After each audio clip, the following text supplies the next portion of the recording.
Hello, and welcome to this week's dose of Vitamin J. I am Coach J with MrJRelationshipCoach.com, here to give you your weekly dose of Vitamin J. I want to talk to you a little bit about resentment and getting rid of resentment. Resentment actually is like anger on acid. Bottom line, it is unfinished emotional business. And the key to remember with resentment is that it really has nothing to do with what the other person did or what the offense was. It's what we've attached to that offense that causes our resentment. So a few things that I think will help. Number one, admit that you're struggling in this area. Admit that you still have anger in this area. A lot of people like to go around saying, oh, that doesn't bother me, or he doesn't hurt me, or she is not going to get the best of me, whatever. Well, that's not, first of all, that's not being honest. And second of all, suppressing or repressing these emotions and these feelings does nothing. If anything, it's going to come out in other areas of your life negatively. So I understand it puts you in a vulnerable position, but if you want to do some deep cleansing, number one, you have to admit that you're still hurt. Number two, put yourself in the position of the offender. How were they raised? What are their moral standards? Why do you think they did what they did? Do you think what they did was intentional to hurt you?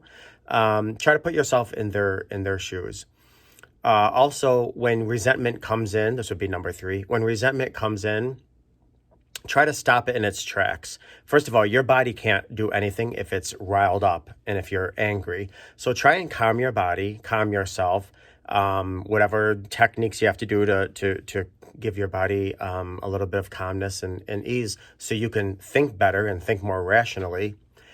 And if you have to, go outside, change the scenery, listen to some music, sing a song, do whatever you can to make sure your body is calm and you are the one in control of your emotions.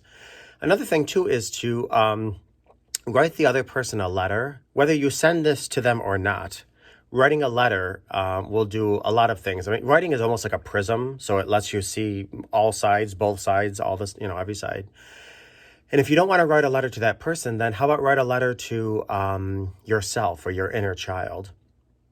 And basically what you're doing is you're not forgiving, you're not accepting at face value what they did. You're basically seeing things from all sides, and in writing is slowly allowing you to release.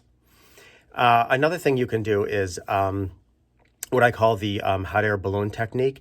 And basically, it's a longer technique, and for the sake of this video, you visualize a huge field with many different boxes in that field, and all of them contain your emotions. One is anger, one is resentment, one is envy, one is hostility, one is, whatever it is. And you slowly put the boxes in the hot air balloon basket. And then you take the scissors and you clip that rope, and you see the hot air balloon just rising and rising and rising above the trees, going into the clouds until it's absolutely out of sight. And it's a visualization, a symbolization of letting go of your resentment. So resentment is one of the most difficult things to let go because, like I said, it's anger on acid. But speaking of poison, it's kind of like, drinking poison and hoping the other person's affected. It only is going to affect you. It's unfinished emotional business that you has nothing to do with the offense or the offender. So hope you have a great day. Hope these tips help. And until next week, I'm Mr. J, Relationship Coach.